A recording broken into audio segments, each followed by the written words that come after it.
Hello friends, સ્વાગત છે તમારું મારા કેએન કિચન્સમાં। આજે આપણે બનાવીશું સવારનો હેલ્ધી નાસ્તો। એના માટે અહીંયા આપણે પહેલાં એની ચટણી બનાવી લઈશું। ચટણી બનાવવા માટે અહીંયા મેં મિક્સર જાર લીધી છે। એમાં લીલા ધાણા એડ કરીશું આપણે।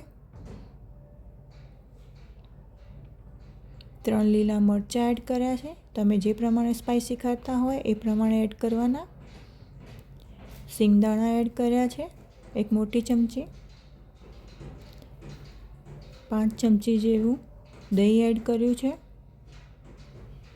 મારે દહીં અહીંયા ખાટું છે એટલે મેં લીંબુ એડ નથી કર્યું। તમારે લીંબુનો રસ એડ કરવો હોય તો એ તમે કરી શકો છો।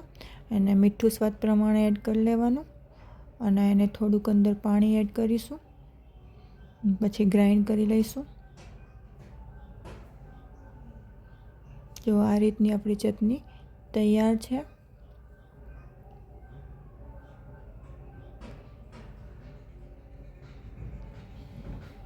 હવે આપણે એક તપેલી લઈશું, એમાં 1 વાટકી જેવું બેસન લઈશું, 50 ગ્રામ જેવું પનીર લઈશું ખમણેલું એટલે કે સીણેલું,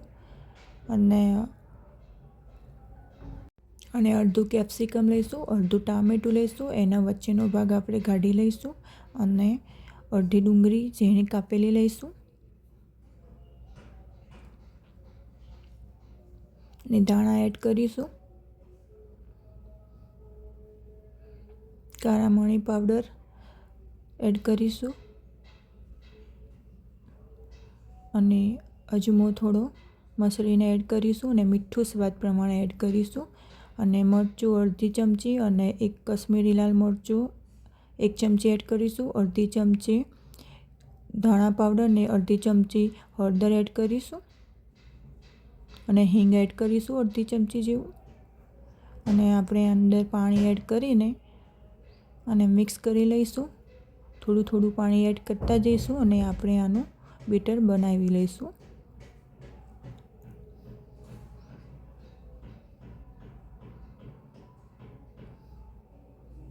જો આ રીતનું આપણું બેટર બનાવવાનું છે। હવે આપણે તવો લઈશું, તવામાં તેલ એડ કરી લઈશું અને એને સ્પ્રેડ કરી લઈશું, અને એમાં આપણે ખીરું એડ કરીશું જે આપણું બેટર બનાવેલું છે, ને આ રીતે આપણે એને શેપ આપી દઈશું।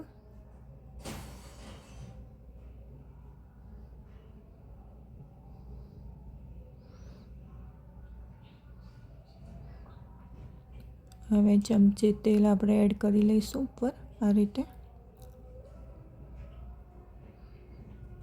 હવે એની બોર્ડર પિંક જેવી થાય પછી એને આપણે સાઈડ બદલીશું। એની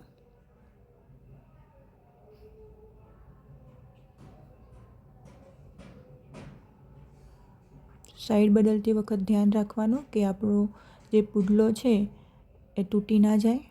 હવે આના ઉપર આપણે ઓઇલ એડ કરી લઈશું અને 1-2 મિનિટ માટે એને થવા દઈશું। જો તમારે ક્રિસ્પી કરવો હોય તો ગેસની લો ફ્લેમ ઉપર એને થોડી 3 મિનિટ જેવું રાખવાનું। જો આપણો પુડલો તૈયાર છે, જે આપણે બેસન અને પનીરનો પુડલો પણ કહી શકીએ છીએ। હવે બીજું પણ આ રીતે આપણે કરી લઈશું। આ રીતે એડ કરી લઈશું બેટર।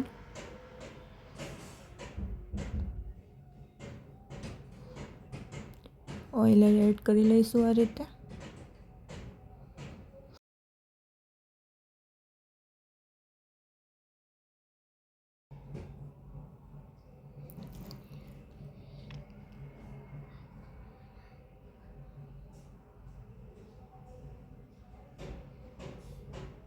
હવે આપણે સાઈડ ચેન્જ કરી લઈશું અને આની ઉપર ઓઇલ એડ કરી લઈશું।